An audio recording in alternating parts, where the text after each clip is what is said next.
Halo, assalamualaikum. Ketemu lagi di channelnya Mas Ford Official. Nah, kali ini kita ada yang berbeda. Jadi di sini konten yang baru ini adalah konten podcast Duo Gandul. Duo Gandul ini apa? Jadi mungkin teman-teman banyak yang bertanya-tanya apa sih Duo Gandul itu. Nah, jadi Duo Gandul ini adalah julukan kami teman-teman.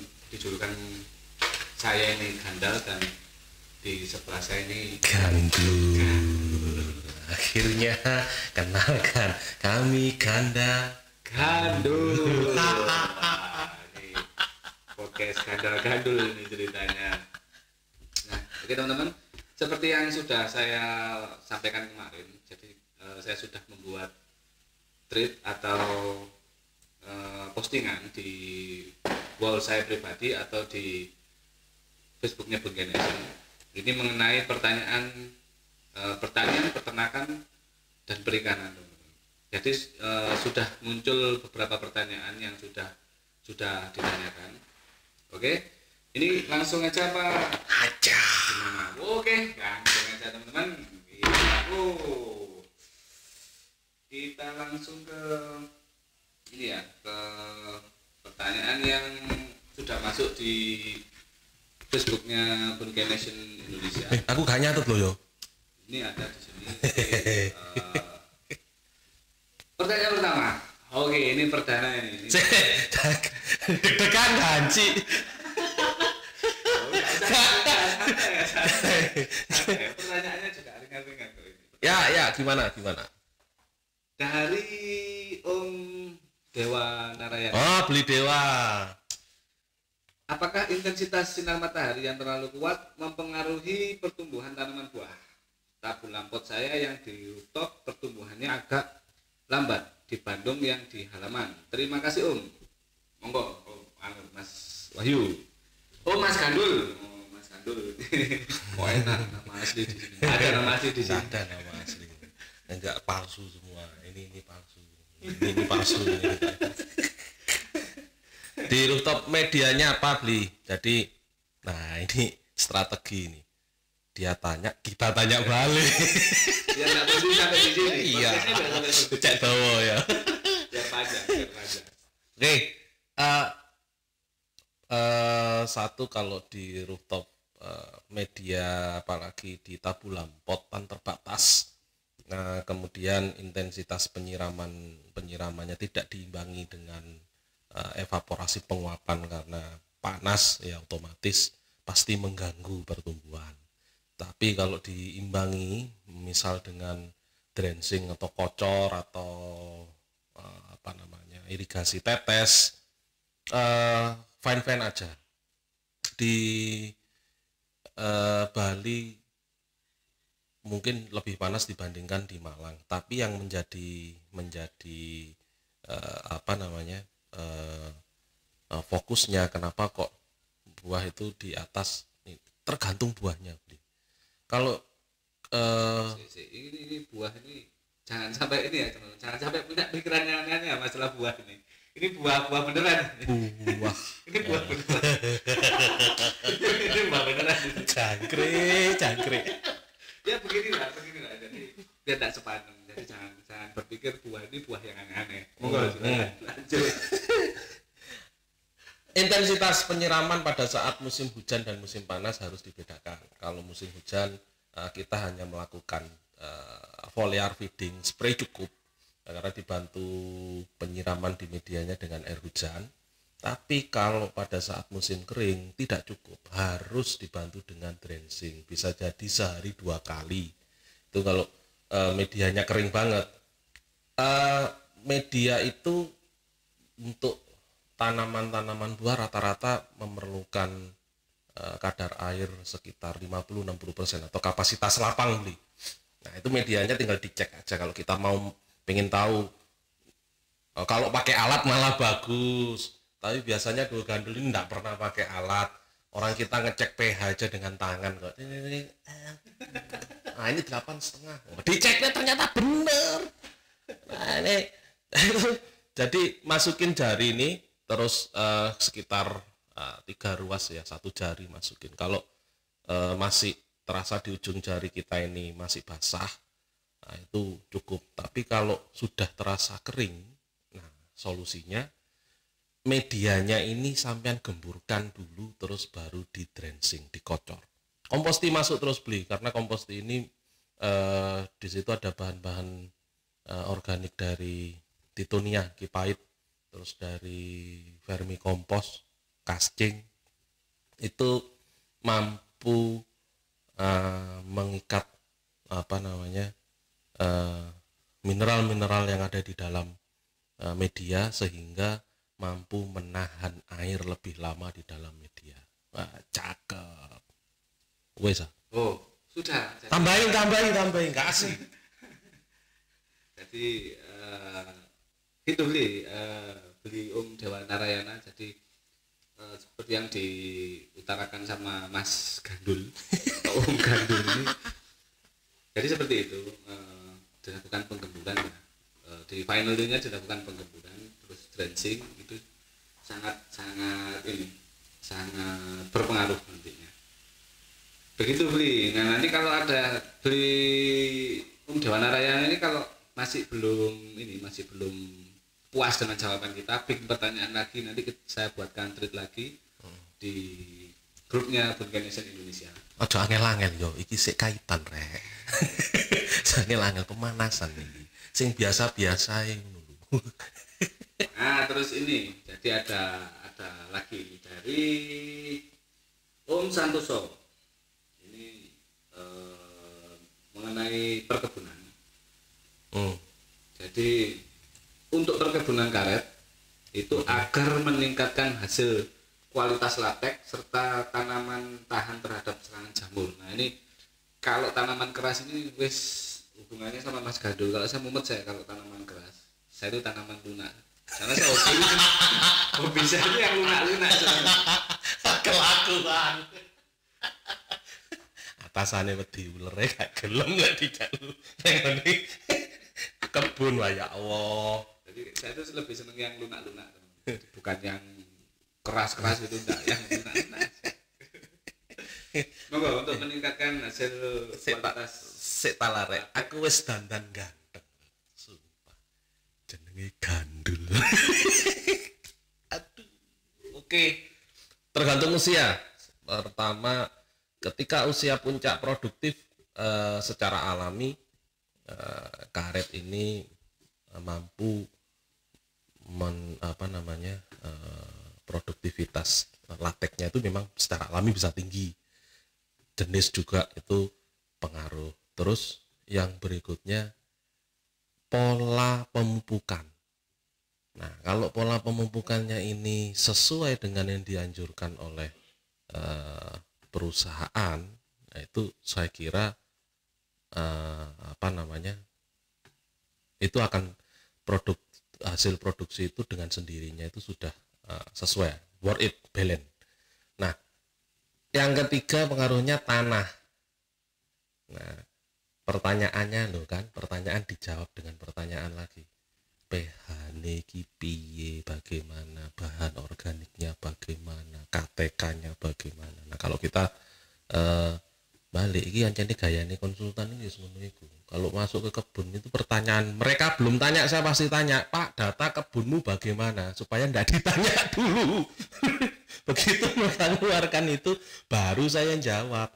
Nah, oke, kita lupakan dulu pH dan lain sebagainya. Pemupukan ini vital banget, utamanya setiap produk yang menghasilkan produksi tinggi, diharap produksi tinggi seperti karet ini tentunya membutuhkan hara yang tidak sedikit, harus seimbang dengan yang dikeluarkan.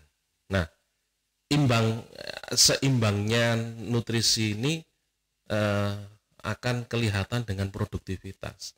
Nah, bagaimana cara mengaplikasikannya? Di Palembang, di Sumatera Selatan, di daerah Linggau, tahun 2005-2006 itu waktu belajar karet itu ternyata untuk meningkatkan itu kita harus menyeimbangkan antara N, P, K dan tambahan mikro, utamanya makro sekunder pada natrium dan magnesium. Itu kudu ono, Pak. Nah, kemudian bahan organik harus masuk. Pupuk yang paling bagus apa? Ya dari guguran daun karet itu tadi. Itu dimasukkan buat biopori. Wangel Mas, ini hektaran. Nah, kalau memang kesulitan seperti itu, ya kita pada saat mupuk di apa kok digejik ngono kae lho. Dibor. Nah, dibor. Ya kok biopori yuk. Dibor. Nyut. Sak hektar iku ono 600 apa 700 wit, guys. Olahraga. Jadi olahraga ya. Boleh ngene, Pak. Olahraga yang cantik itu adalah ngebor dalam karet. Nah, kalau injeksi itu setidaknya kita membuat apa namanya fertilizer kantong mikroba seperti biopori, tapi tidak seperti biopori. Ada tempat yang diberikan, dilemparkan. Kalau ditebar aja enggak bisa, kok digejik, wis gampangannya digejik.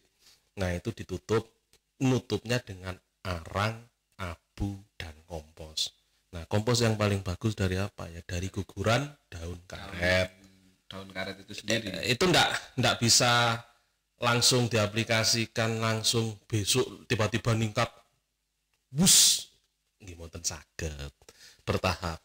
Kuncinya selama ini komposti itu jadi kunci pokok karena dia memberikan nutrisi sekaligus membenahi, sekaligus menyediakan kebutuhan tanaman itu. Kan kita enggak tahu, Pak, karet makannya jam berapa, sedino ping piro, kebutuhannya berapa banyak. Nanti coba kita tanya. Ya, karet kamu makannya setiap hari apa? Saya tuh khawatirnya itu kalau terjadi kayak gitu loh. Tiba-tiba karet itu pulang ngetuk rumah kita. Nah, Pak, aku perlu urea, perlu nitrat sekian gram, ini sekian gram. Ya kok gak semaput. Nah, itu yang kerja siapa? Yang bisa nyiapin seperti itu ya mikroba. Aplikasi komposti, terus apa namanya, pemupukan yang efisien dengan metode gejik itu tadi. Lek digejik paling gejikisasi. Wis talah aduh gandul gak tau apa. Gejikisasi ya. Karena kata sulit kan untuk memahami itu kan sulit. Apa ya bahasa Inggrisnya? Ben rodok pinter ngono lho, Pak. Gejik. Bahasa Inggrisnya itu gejik. Gejik, tebar, tutup atau cangkul apa namanya di satu titik, setiap nanti mupuk berbeda. Tadi misal nih karetnya sekarang mupuk di sebelah barat, besok di sebelah selatan, besoknya lagi timur. Muter setiap kali mupuk berpindah. Ya sebetulnya ini sama aja dengan kita membentuk biopori instan ya yang tidak dalam. Satu cangkul itu kurang lebih 15-20 cm. Itu sudah cukup. Itu terus dilakukan seperti itu, berputar seperti itu. Akhirnya teorinya akar baru itu tumbuh pertama misal dari sebelah kanan ini sebelah barat. Besok lagi sebelah selatan. Besok lagi sebelah timur, utara. Akhirnya akar bisa sempurna. Kalau sudah sempurna itu tidak ada alasan tanaman itu karet itu produktivitasnya itu kecil. Lek sik cilik ae, Pak. Sampean Pak itu. Dimarahin. Marahin, Pak. Kecil dimarahin. Marahin. Sampai produksinya enggak besar-besar. Awas. Jadi karetnya itu nanti setengah ketakutan. Setengah ketakutan akhirnya membesar. Nah, ceritanya ngono kan koyo Mbak Dwi ya. Iya. Mbak Dwi apa namanya omah lor dipaido tandurane. Enggak bagus kamu ya. Awas tak babat. Tapi itu terjadi pada saat saya nangani jeruk kemarin. yang bagian atas itu produktivitasnya lumayan bagus. Nah, tapi yang yang di bawah ini enggak mau berbunga. Terus tanaman itu pokoknya sakitnya itu udah parah sekali. Akhirnya saya ke sana sambil berdiri sambil kopi suwi ya. Kalau kamu besok saya kesini belum berbuah, tak topoke. bayangan jeruk di topoking itu kayak apa? Sakitnya kayak apa? Pas saya ke sana lagi seminggu bior. Langsung berbunga semua. Ya, kami menerima jasa apa itu? Pak itu. Jadi apa? Konsultan anyar iki, konsultan kebun iki konsultan Pak itu. Ini bagus. Bagus. Jadi kalau nggak ada bayarannya 3 digit, guys. Cocok. 3 digit itu berarti sewu. Wah, gawat. 10 100 1000. Iya, 999 sudah mentok, enggak ada lagi. Gawat. Kalau gajinya cuma 1000 suruh mah itu kelas dolar. Amin, kalau dolar amin. Lanjut. Oke, pertanyaan berikutnya dari Om Abu Naim. Ini seputar peternakan. Jadi pembuatan pakan fermentasi atau silase berkualitas. Praktek iki prakteknya apa iki? Iki ibaratnya silase terus digini-ginikan gitu. Jangan lupa dimemek. Teorinya gini, Pak. Kita harus tahu dulu bahan. Ketika kita buat silase ada bahan-bahan yang kalau di Malang ini ada apa? Yang namanya ampas kopi, kulit kopi. Ya, kulit arinya kopi. Itu terus ada lagi kulit kacang. Kulit kacang. Nah, itu kita harus tahu dulu satu targetnya apa. Targetnya, Mas, ini targetnya pokoknya wareg. Nah, lek pokoknya wareg gampang. Bahan-bahan itu masukkan kering kemudian target untuk penggemukan itu kan si sapi mau makan dan terserap TDN ke bahasa Indonesia nih total apa? Daya serap nutrisi. Nah.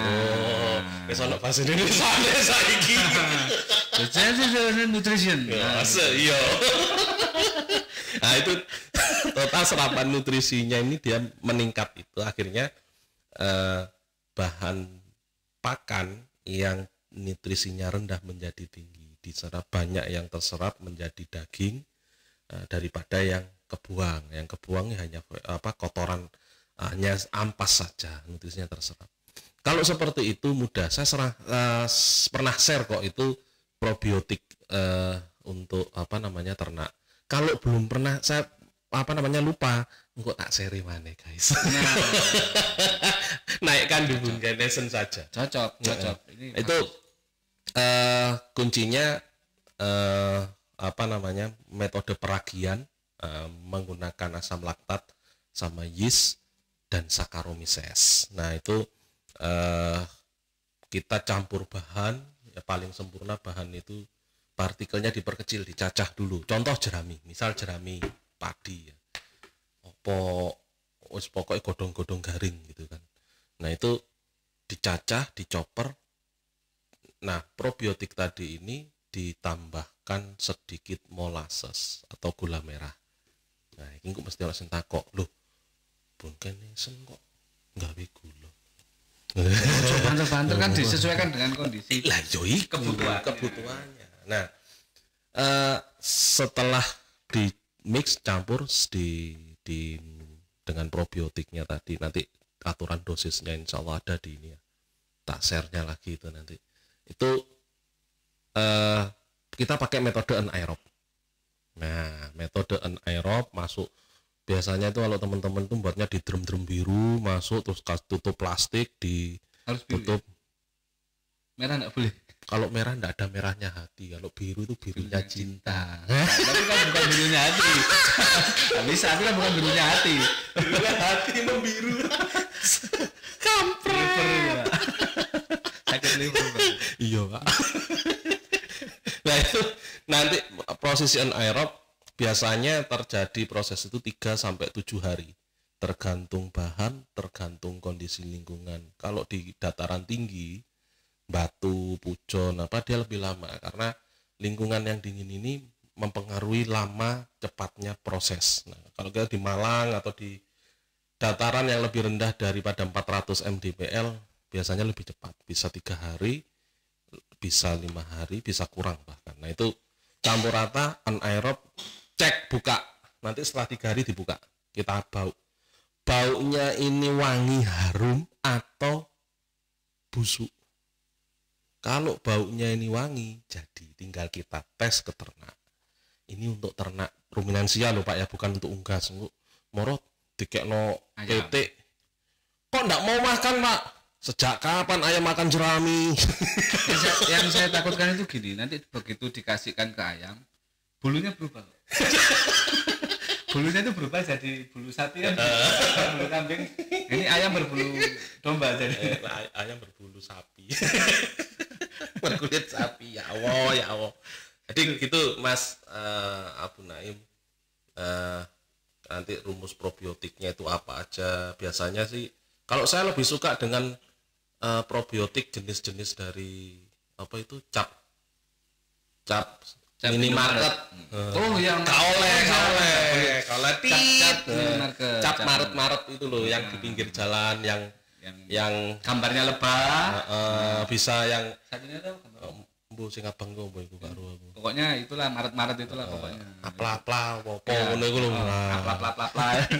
Itu cari aja nanti di situ ada Helveticus, Lactobacillus helveticus, terus sama Casei sirota. Wah, wis gak usah ngomong mereknya mesti ru wis. Pokoknya nanti begitu ini teman-teman, jadi begitu teman-teman itu masuk ke mini ngapret, nah itu nanti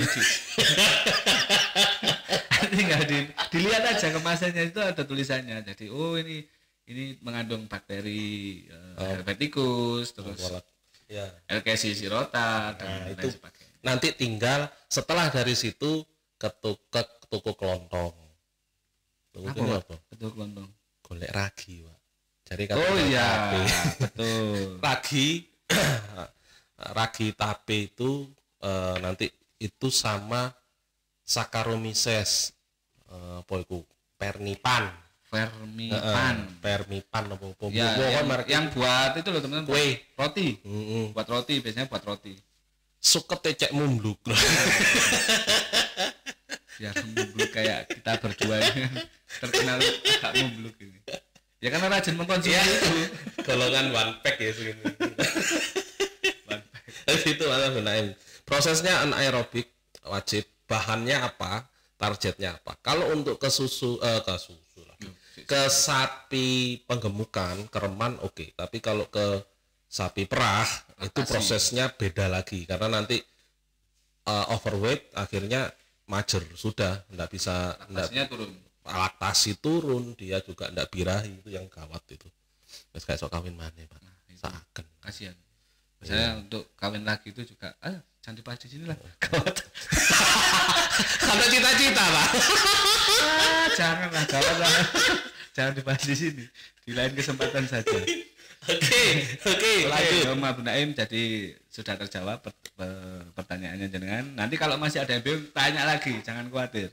Tetap kita bacakan. Terus dari Om Fauzan Asmadi, ini cara berternak udang dari nol sampai sukses, Om. Nah, gini. Sebelum kita salah kaprah. Ini bukan beternak tepatnya, tapi budidaya. Bertanam.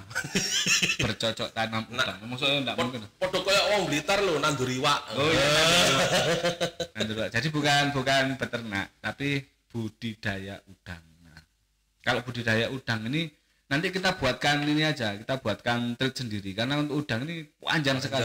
SOP untuk panjang sekali. Nanti remediasi aquaculture beda, terus nanti persiapan untuk benurnya turun bagaimana. Betul. Untuk belum lagi nanti budidaya pakan dan ininya treatmentnya beda-beda. Makanya mohon maaf, saya agak usil kemarin. Dari mana? Klik Google. Panjang. Maksudnya apa? Ayo kita belajar bareng. Kalau belajar dari nol itu kita harus punya basic. Ya sudah basic, sudah tahu dasarnya. Oh, udang seperti ini, konvensional aja, enggak usah yang yang model-model yang sulit-sulit, yang konvensional aja. Nah itu nanti bagaimana? Nah itu ditanyakan. Jadi kita bisa metani, langsung. Ini kan pertanyaan teknis. Nah pertanyaan teknis ini jawabannya harus saklek des banyune dingenekno masuk. masuk ini dulu kah, masuk apa abu arang dan lain sebagainya, itu panjang Pak. Dibuatkan aja nanti cerita pada suatu hari. Cocok. Dan nanti tak buatkan ini aja, tak buatkan thread sendiri. Jadi khusus nanti di budidaya ikan, udang, pokoknya yang berhubungan dengan remediasi aquaculture, nanti kita coba buatkan itu. Jadi kita bisa fokus di sana. Kalau dibahas di sini kasihan nanti teman-teman, wah ini durasinya terlalu panjang, yang dengerin podcastnya ngantuk akhirnya. Iya, aja malam Jumat aja. Iya. Malam Kamis. Astagfirullah. Gawat. Ada yang terbayang-bayang. Makan lemak. Aduh, gawat. Oke, ini pertanyaan berikutnya dari Om Python Stone. Mas Zulfikar. Ini beliau ini juga member yang aktif di Bunke Nation. Jadi selama saya kemarin itu hanya menginceng atau mengintip, saya lihat Om Python ini aktif sekali. Pertanyaannya kayak angel itu. Angel aja nih. Kalau teman-teman tanaman keras guys. Kalau teman-teman angel lama ben niku yang kayak iku sing gampang ngono lho. Mosok bener mesti oleh angel kok ayo. Ya itulah tujuannya kita diciptakan di sini bersama itu. Untuk ngapain dipermudah kalau bisa dipersulit. Betul, itu yang ditunggu-tunggu. Oke, izin bertanya, Om. Untuk CT generatif, bisakah sekaligus kita fungsikan untuk meningkatkan C/N rasio pada tanaman dengan merubah komposisi asam humat dalam CT? Mengingat ada yang mengaplikasikan asam humat untuk meningkatkan rasio CN rasio agar tanaman cepat berbunga. Rencana aplikasi untuk pohon durian pada lokasi yang masih kuat curah hujannya. Matur nuwun dan ngapunten sebelumnya. Oke, jadi CN rasio itu akan meningkat dengan sendirinya ketika tanaman ini memang waktunya. Ini durian ini. Durian. Waduh. Ini durian apa, Om? Soalnya kita berdua ini hobi loh durian. Durian apa dulu ini? Nek wis tau mangan durian Pontianak, kabeh durian salah kabeh. Oh gitu ya. Temenan gak ono apa-apa nih. Ya karena saya kan belum. Makanya tak omah iku melu oleh dijak ning luar pulau iku. Luar pulau itu saya lebih baik jaga gawang teman-teman. Pasti. Jadi lebih baik jaga lab lah. Iya, kancane mulai akhirnya kena Covid. Itu kadang sudah vaksin masih aja kena Covid. Alhamdulillah selamat. Alhamdulillah selamat ya Allah. Gini Om. Tanaman apapun ya, sebenarnya tanaman buah itu dia akan meningkatkan nilai CN rasio di dalam tubuhnya ketika memang dia pada saatnya mau masuk fase generatif. Nah itu kalau contohnya tanaman pendek itu CN rasio meningkat itu pada saat dia berbunga pertama kali. Nah pada saat curah hujan tinggi yang diasumsikan N di dalam tanah, N di lingkungan sekitar lingkungan itu masih tinggi, ini kan asumsinya bisa menghambat proses generatif tanaman. Nah, ketika proses generatif tanaman terhambat, bisakah diakali dengan masukkan CT full fokus ke kompos degeneratif dengan menambahkan humic acid untuk merangsang untuk meningkatkan CN rasio, artinya untuk tanaman ini berbunganya ini bisa normal, bisa baik. Secara umum ketika memang sudah usianya dia pasti berbunga.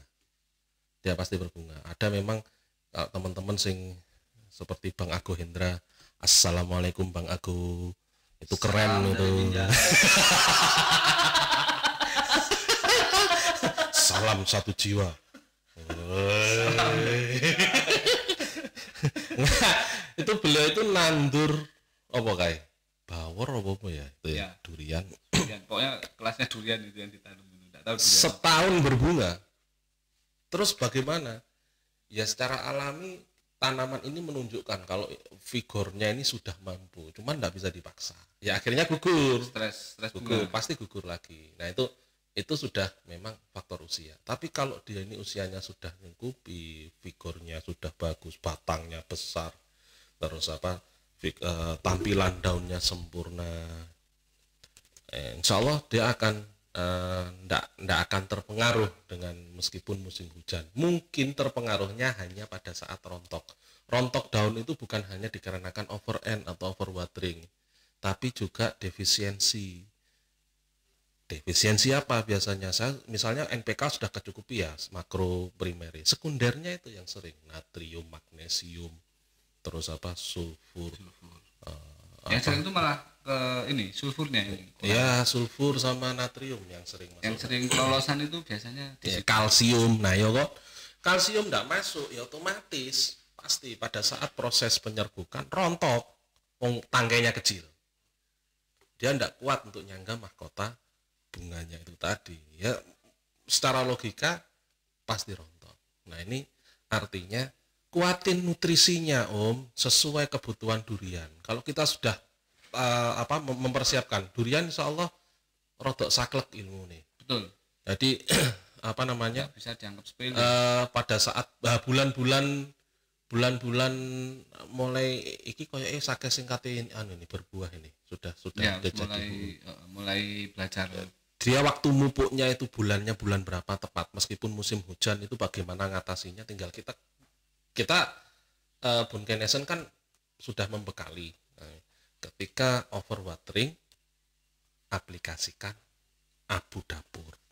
Nah, jadi supaya air di sekitar perakaran itu tidak berlebih. Ketika nggak berlebih, seimbang, akhirnya nutrisi yang ada ini apa yang dibutuhkan tanaman ini tercukupi, nggak over nggak over salah satunya. Jadi jawabannya bisa enggak dengan aplikasi kompost generatif ini meningkatkan CN rasio? Bisa. Menjamin berbunga enggak? Berbunga jika nutrisi dasarnya yang disusulkan ini sudah sesuai dengan kebutuhan tanaman. Jangan kasih N terus, kasih urea terus, urea ZA, urea wis. Terus kasih kompost generatif, berbunga? Iya enggak lah. Berbunga mungkin berbunga kepeksa, akhirnya rontok mana, Akhirnya jatuh lagi, gugur lagi. karena unsur hara yang dibutuhkan dia untuk berbunga dan berbuah fase generatif ini kurang. Nah, jadi siapkan dulu untuk nutrisinya untuk fase itu, fase generatif. Kemudian kalau kita aplikasi dengan metode biopori, insya Allah nggak akan kepengaruh dengan musim hujan atau panas berkepanjangan, insya Allah nggak akan pengaruh. Tetap aja tanaman, karena akarnya tanaman durian ini kan termasuk dalam. Nah, ketika kita biopori, dia nggak akan naik ke atas untuk mencari nutrisi, tapi dia cukup ke sekitar biopori itu tadi.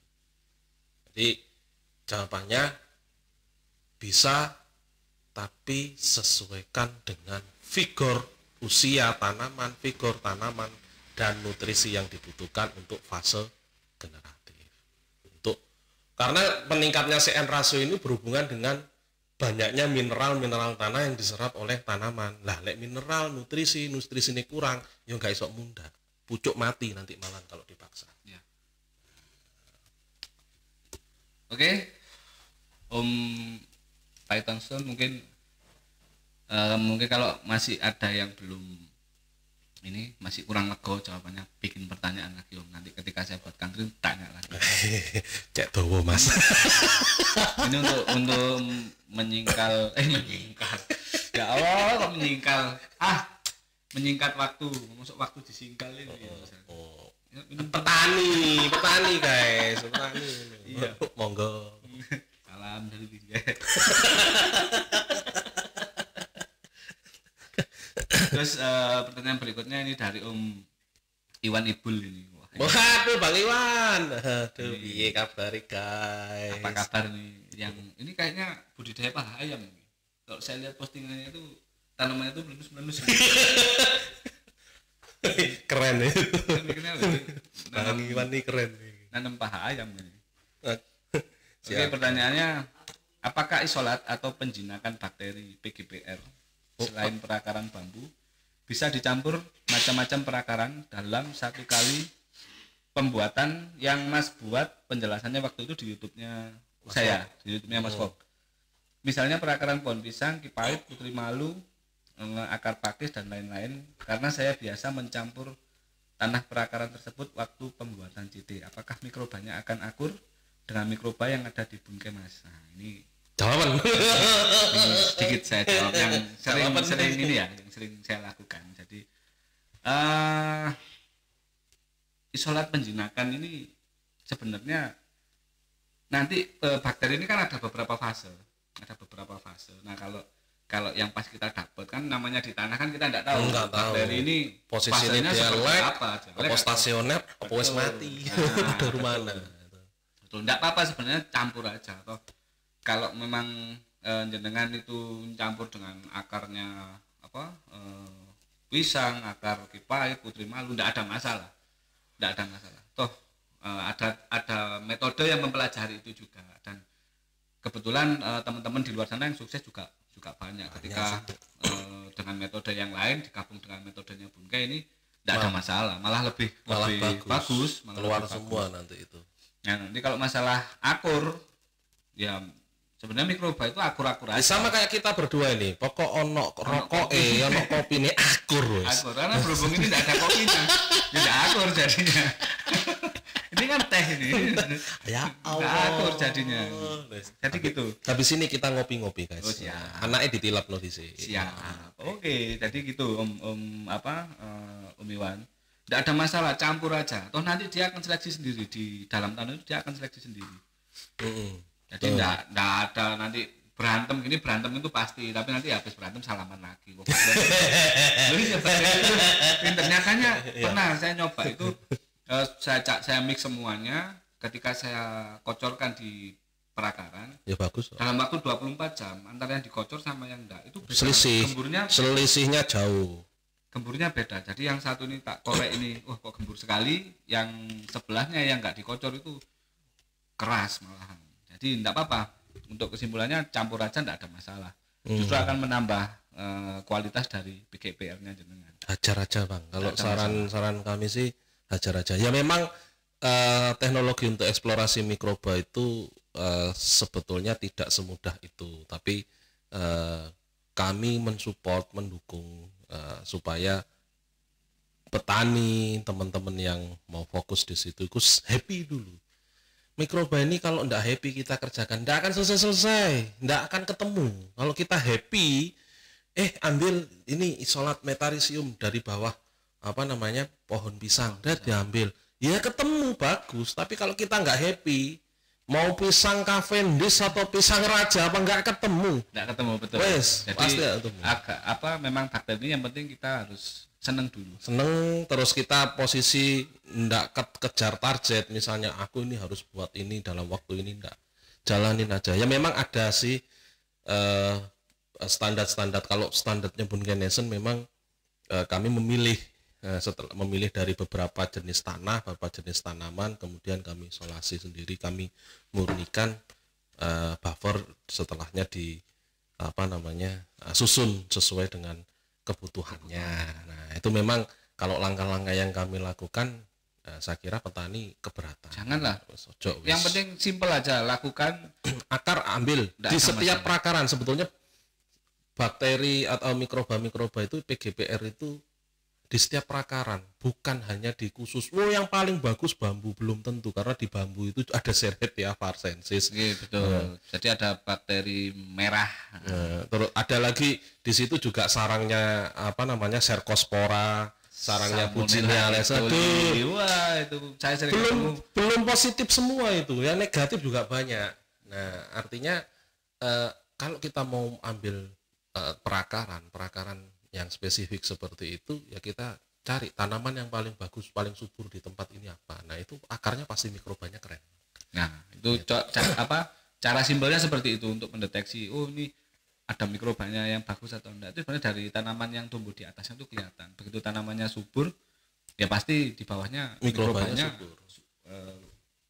Lebih jumlahnya bagus akan itu berlimpah. pasti tanahnya subur, dan tanah yang subur di atasnya akan tumbuh tanaman-tanaman yang subur yang baik. Kalau tanah yang kering, tanahnya kurus, ya tanamannya akan tumbuh merana. Kembalinya seperti itu. Jadi jangan dipersulit mikroba. Oke, lakukan. Teman-teman melakukan dengan metode apapun, lakukan. Komposti ini hanya sebetulnya menjembatani supaya tidak terkontaminasi mikroba yang merugikan. Jadi ketika masuk dekomposer, bungkai masuk, pada saat proses komposti dicampurin PGPR tadi itu akan persaingan itu tidak akan terjadi. Kenapa? Bisa jadi tidak terjadi di komposti. Kenapa? Karena sebetulnya komposti ini kan ekstrak tanah. Nah, dan tanah itu punya leveling sendiri. Betul, mikroba ini kerjanya ini, dia menambah N, per dia layer istilahnya. sudah kerja sendiri-sendiri. Ada yang denitrifikan, mereka satu rantai. Siklus N nitrogen jalan, siklus sulfur jalan, siklus karbon jalan. Nah, itu komposti. Akhirnya begitu diaplikasikan ke tanah, mikroba yang Bang Iwan masukkan tadi lewat PGPR dan demikian ini akan kerja bareng. Kerja sesuai porsinya Nah, masing-masing. Ketika kita buat pembanding, Bang.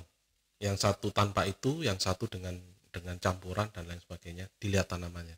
Yang paling bagus yang mana? Oh iya, ternyata dengan plus PGPR bagus. Terusin, itu udah keren. Cuman dicatat, oh kemarin langkah-langkahnya seperti ini. Nah, itu biasanya kami seperti itu. Soalnya kami berdua pelupa. Ya, betul. Kelalian, gak dicatat kan. Saya perlu, Anda Pak. kan pas saya perlu ada Pak. Ibu negara ya. Oke, jadi untuk pertanyaannya Om Iwan Ibul sudah terjawab. Tidak apa-apa, campurkan aja. Toh semuanya nanti akan terseleksi sendiri di dalam tanah. Jadi yang baik nanti terseleksi, yang istilahnya bakteri yang merugikan juga akan terseleksi. Oke, berikutnya ini dari Om Slamet Dedi. Wah, Dan gimana kabarnya? Dan ini Ngawut ae bedel wingu. Siap Dan. Salam dari Binjai. Jadi pertanyaannya tentang perikanan. Cara menyuburkan air tambak payau supaya ikan banden ini apa ini? Ini strain baru. Bandeng. Oh, bandeng. Bukan bindeng ya. Ikan bandeng cepat besar dan gemuk, tapi minim pakan dari toko. Nah, ini sesuai dengan pengalaman yang sudah kita lakukan dan selamat. Jadi dulu malah kita ini untuk bandeng ini malah tanpa pakan ya. Tanpa pakan. Jadi kita ngolah tanahnya, jangan airnya Dan. Salah kalau airnya. Jadi Nanti tanahnya pasti ngikut nanti. itu begitu tanahnya diolah. Ini kalau kita ngomong budidaya ini ya, kita nggak tahu yang dengan lakukan ini budidaya konvensional atau tradisional atau intensif. Sik tak Banten gak ono ning gone terpal, guys. Gak ono. Wah, iki. Saya kira kayak udan. Soalnya kebiasaan kita kan bandeng kan ditambah. Iya, di tradisional. Kita olah tanah, remediasi dulu tanahnya. Jadi remediasi aquaculture itu penting. Jadi untuk menyuburkan tanahnya itu kalau yang kita lakukan dulu kita tebar kompos. Memang untuk persiapan kompos, biochar, lahan itu zeolit. Jadi ada 3 macam. Jadi ada kompos, ada areng, terus ada zeolit. Nah, ini kalau mau jenengan apa istilahnya? Apa dhisik jenenge? Apa kompos iku apa jenenge dhisik? Sing dhisik ning gone tambak iku kompos iku apa jenenge? Iku apa? Sing sempat bermasalah iku lho. Sing jarine jenenge nembak. Heeh. Apa ya lali aku? Booster Grow. Oh, bukan Booster Grow. Tutuk humus booster. Booster ya, Booster Grow amino. Itu khusus itu kompos khusus memang untuk tambak. Jadi yang tambak yang kita tangani kemarin itu di daerah Kalimati Sidoarjo sampai Bangil sampai perbatasan Probolinggo. Nah itu kita kasih itu kompos, terus biochar, Zeolit. sama zeolit. Itu dan yang kita lakukan itu. Nah nanti kalau sudah persiapan lahannya selesai, itu nanti tumbuh ganggeng. Istilahnya apa ya? Iya, alga. Ganggang. Yang di dalam itu loh dan biasanya yang rumput yos ganggang. lah, ganggang Kalau yang jerawat-jerawat. orang Sidoarjo Telocor sana itu bilangnya ganggeng. Nah, ganggeng Ganggeng itu apa ganggeng itu ganggang. Oh alah, suket tambak. Iya, suket tambak. Rumput. Kan ada rumput Jepang, ini rumput tambak. Raffi ala rumput Jepang. Jadi itu nanti begitu sudah diolah itu tumbuh subur sekali. Nah begitu ikan ini ditebar, sudah kita tidak ngasih pakan sama sekali sampai dia nanti menjelang panen. Jadi panen kurang 1 bulan baru nanti kita kasih pakan. Untuk ngecek bandengnya masih ada apa enggak? Masih hidup apa enggak? Besarnya seberapa? Kalau nah itu masuk rutin komposti selang-seling dengan probiotik gitu ya. Betul. Itu kita enggak pernah budidaya bandeng manual single cuman satu bandeng aja enggak. Kami tangani polikultur. Bandeng dengan apa namanya? Windu dengan tiger. Nah, itu apa namanya? pakan yang diberikan ini sebetulnya pakannya udang. Jadi ternyata reaktif juga si bandengnya. Loh, gede-gede rek bandengnya. Nah, itu bandeng ini juga apa namanya berfungsi untuk ini makani rumputnya itu. Karena rumput pakannya banyak, dia makan itu bandengnya besar bandengnya dan enggak bau tanah akhirnya. Istilahnya kalau orang sana dulu bilang apa? Ngosek ganggeng. Oh anu ne wis gede wis ketok Mas. Istilahnya bandengnya wis ketok wis mulai ngosek ganggeng. Nah, jadi tambak tradisional itu seperti itu. Jadi kuncinya kalau mau bikin perikanan bandeng itu jangan di airnya, tapi tanahnya. Jadi kayak gini dan ibarat tambak ini mangkoknya. Nah, mangkoknya. Jadi air itu cuma numpang di atasnya. Jadi kalau mangkoknya bocor, jangan mau nambal airnya kan ya enggak mungkin. Ya, berarti ya mangkoknya yang ditandani gitu. Itu logika sederhana kami seperti itu.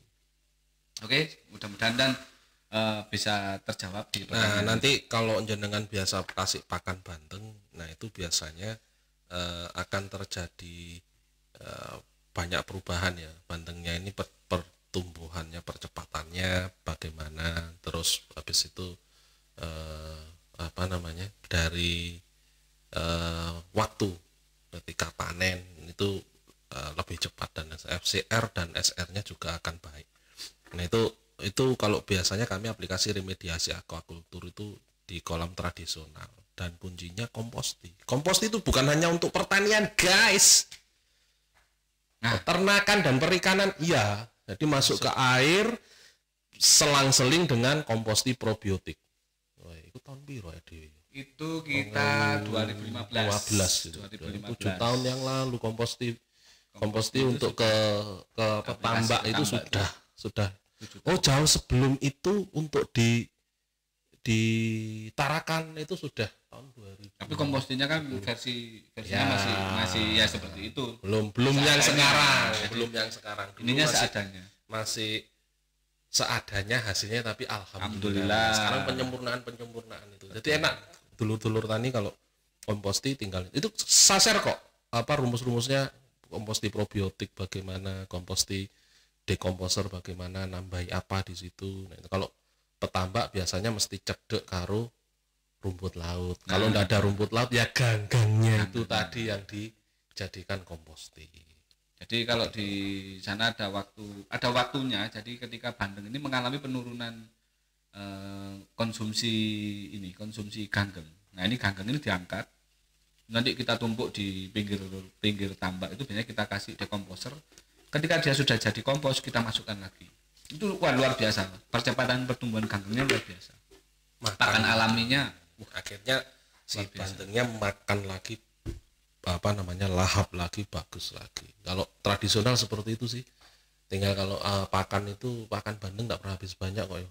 Itu apa namanya dia hanya ngetes bandengku ono gak. Soalnya kadang kalau panen bandeng begitu bareng sama windu ya bandengnya dianak dirikan. Ya, wong anjane bandeng dikek-kekno. Iya, itu yang terjadi waktu kita nangani tambak dulu seperti itu. Oke. Lanjut berikutnya Alex Damam. Budidaya cacing media kuhe Bos.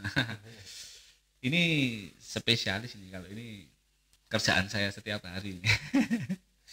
Budidaya cacing media kuhe itu gini, sudah kuhe opo? Jaran? Kuhe kalau kuhe badak, jerapah? Ini berat ini. Kan asik ya, ada casting gajah. Vermicompost tiger. Lek macan. Iya. Kuhe apa dulu? Hewan apa dulu kan hewan. Ini mungkin yang dimaksud itu kuhe sapi. Spesialis sapi. Kalau yang lain sapi saya sarankan jangan. Karena beda antara kuhe sapi sama kuhe yang lain ini jangan. Engko nyokot cacingin kok nyokot lek kena kuhe keserempet, Pak. Kena kuhe macan engko dicekel nyokot nyatek. Ya. Jadi mempengaruhi karakter dari cacing itu sendiri. Makanya untuk ampun Buni Mas. Untuk pakan cacing ini wah bahaya ini. Kalau salah pakan bisa nyerempet. Oke, yang dimaksud mungkin kuhe sapi ya. Alex Damam. Jadi kalau kuhe sapi itu sudah pernah saya share di video yang sebelumnya kemarin itu di kegagalan budidaya cacing itu salah satunya ketika kita menggunakan media kuhe. Jadi kuhe ini bukan media, kuhe ini pakan. Ya. Itu yang patut ini pakan. Yang patut digarisbawahi ini bukan media kuhe. Kuhe ini adalah pakan. Media tetap usahakan pakai serbuk gergaji untuk di awal. Jadi untuk startup awal itu usahakan pakai serbuk gergaji. Baru nanti pakannya pakai kuhe. Pakan kuhe itu, Bos. Bukan media. Kalau media tidak bisa. Jadi jangan tumpuk aja. Kasih dia cuma ngeluyur-ngeluyur di atasnya. Kadang kalau dia sudah bosan di media ya dolin cacingnya. Ya, keluyuran. Ya sama aja kayak gini loh. Air ya. Medianya ikan itu kan air. Pakannya pelet. Masa ikan dikasih disoi pelet mati. Sama cacing juga gitu. Jadi aku kok cerdas yo. Tumben. Cek ta, iki mang gak merek. Ada mereknya. Gara-gara minum ini sudah saya kasih obat cerdas ini. Jangkrik. Sudah saya suntik obat cerdas, enggak usah khawatir. Pokoknya begitu masuk ruangan sini sudah otomatis cerdas. Oke, itu nih Alex Damam. Jadi budidaya cacing media kuhe ini bukan media tapi pakan. Nah, kalau mau lihat seperti apa cara budidayanya itu ada di video yang sebelumnya. Nanti tak taruh di linknya, tak taruh di pojok. Oke, di sini. Dari Om Darsono Kembar. Tapi kok enggak kembar ini. Om Darsono Kembar ini nyepre pesnap apa bisa dimix sama jadam sulfur. Wah, ini sering waktu kita ngasih materi di BI. Nah, bareng BI kan sering ada pertanyaan seperti ini. Bisa enggak mati? Sedangkan sulfur itu kan membunuh jamur. Kan dia bisa mengganggu pesnap ya. Pesnap komposti, agen hayati ya. Ini jamur yang apa dulu yang terganggu? Kan kalau panu jangan kasih sulfur beres. Iya, udah geser gini. Nah, pengalaman. Begitulah. Enggak mati. Enggak, lo kenapa? Kan ada dosis. Jadi sulfur, jadam sulfur, jadam silika ini sebetulnya silika ini kalau diteteskan secara langsung ke jamur ya jamurnya ya mati, Pak, gosong. Nah, kan pantangannya jamur silika. Nah, pantangannya jamur juga sulfur. Nah, tapi kok ini malah hidup? Itu cuma jadam sulfur, jadam silika loh. Pestisida aja enggak mati kalau komposti yo. Iya.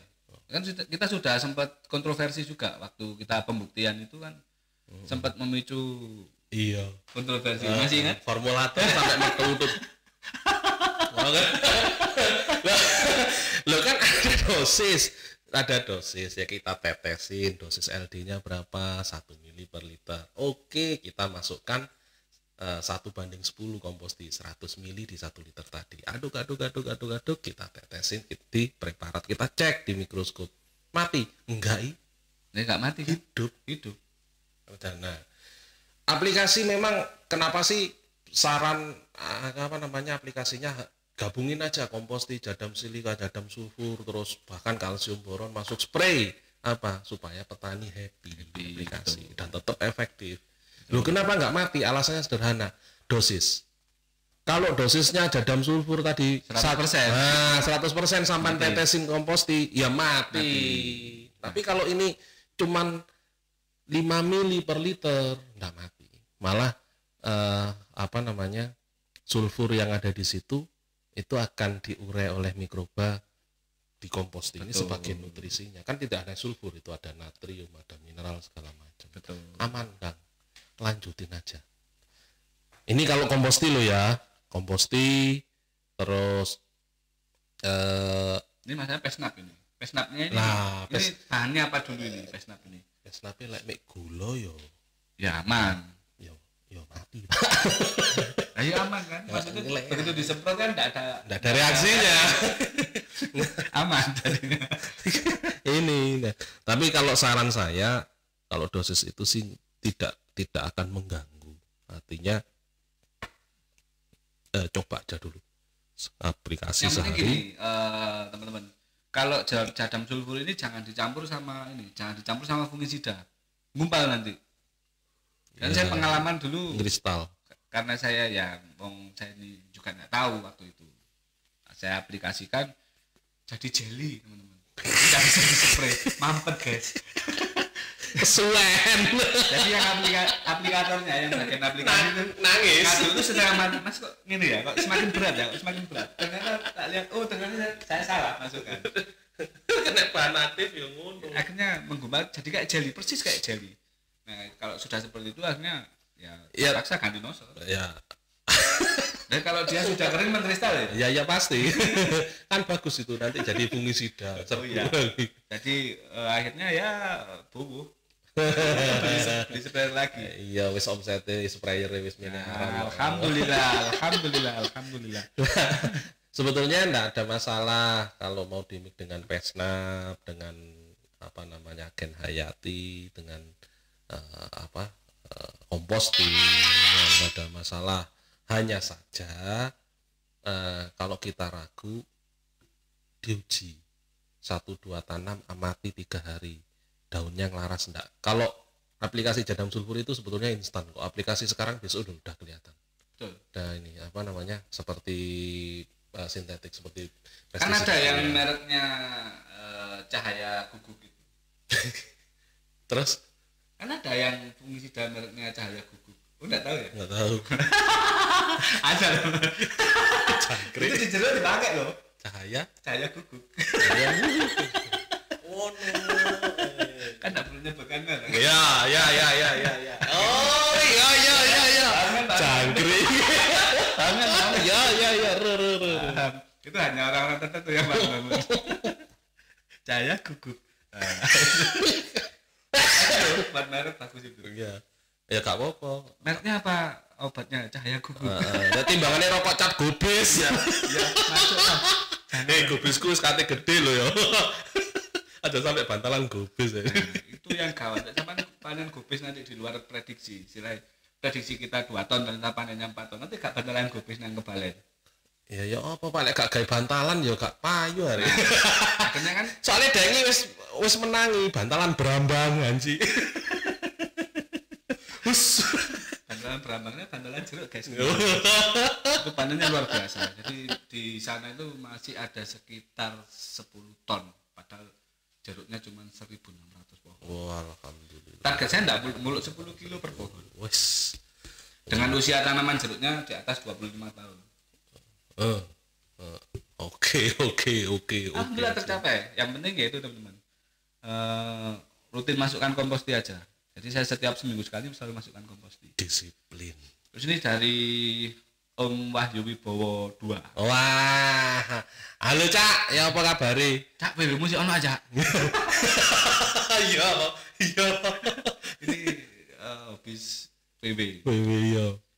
Jagungku tumbuh gak rata, ada yang kecil, ada yang besar. Senenono ngono paidon. Sama iki cari petani senior. Ya, tandur jagung kok gak rata sih. Tandur jagung ini jagung apa sampean tandur iki? Engko popcorn sampean tandur gak rata. Dibully dhisik ae. Iki ayo nonton iki rame iki. Jadi jagung ini banyak faktor ya Wahyu Wibowo.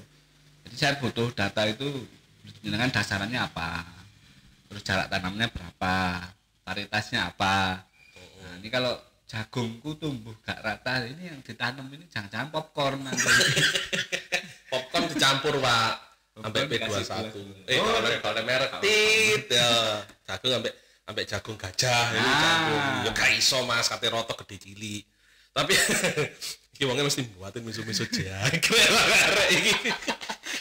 Itu loh kalau duo gandul ini sudah jadi satu ini ya begitulah teman-teman lama mesti nyalakan tanda bahaya ya. Itu dari teman-teman yang lama itu guys soundtrack api. Jangan kena copyright nanti. Dianu suarane digawe dangdut, digawe dangdut. Api. Ya kita kan dangduters. Oh iya. Nah, Kang sederhananya gini. Kira-kira wis rata ngelepe. Nah, kira-kira waktu pembasahan media ini rata ndak? Ini ngelep loh ya. Awas salah loh. Jagung di fase pertama, di vegetatif pertama sampai usia 3 minggu kekurangan air. Nah, alamat kuntet. Satu, terus mau moro kudanan. Nah, kudanan ya itu tadi, moro dukur, ono sindek, ono kadung kasep endek. Nah, itu kalau dia masih fase vegetatif, masih di usia 2-3 minggu sih iso ditutupno. Masih bisa dikejar pertumbuhannya. Jenengan pakai PPC vegetatif 10 ml per liter, kompos 3 vegetatif, aplikasi 2 hari sekali. Kon kuapok ah. Rotino pisan gak boyoken wong iki. Insyaallah roto. Khusus yang ini aja ya, yang pendek aplikasinya di situ. Jret. Begitu sudah seimbang, aplikasi rata semua. Yes, itu. Oke. Jadi itu yang ditanam jangan popcorn, jagung. Ojo dicampuri ta. Mengatur popcorn yo gak cukul. Tapi gak apa-apa lek popcorn kok jagungnya sak jempol-jempol no wapi agak gede-gede. Belum masa pamer kok disuntik gak lucu. Pokoknya sendiri. Ide bagus itu. Popcorn disuntik ini silap. Apa itu? Popcorn gajah. Oke, berikutnya. Mas, ini dari Om Bambang Kristono, ini dari teman-teman Klaten. Nah, lo Om, piye kabare ya? Pertanyaannya sama, sudah terjawab barusan. Oh, jagung juga? Iya, jagung juga. Pertanyaannya sama. Pembesaran jagung pakainya apa? Pakai kaca pembesar, sweat. Cangkrik rusak ini. Lanjut. Pembesaran tongkol. Jenengan pada saat masuk usia primordial itu komposti generatif masuk terus ojo kei vegetatif kan itu masuk. Pokok catatan pertama nih pada saat vegetatif batangnya harus besar, gede, ojo bunder guys, gede atau gepeng. Wah kau boleh mesti gawat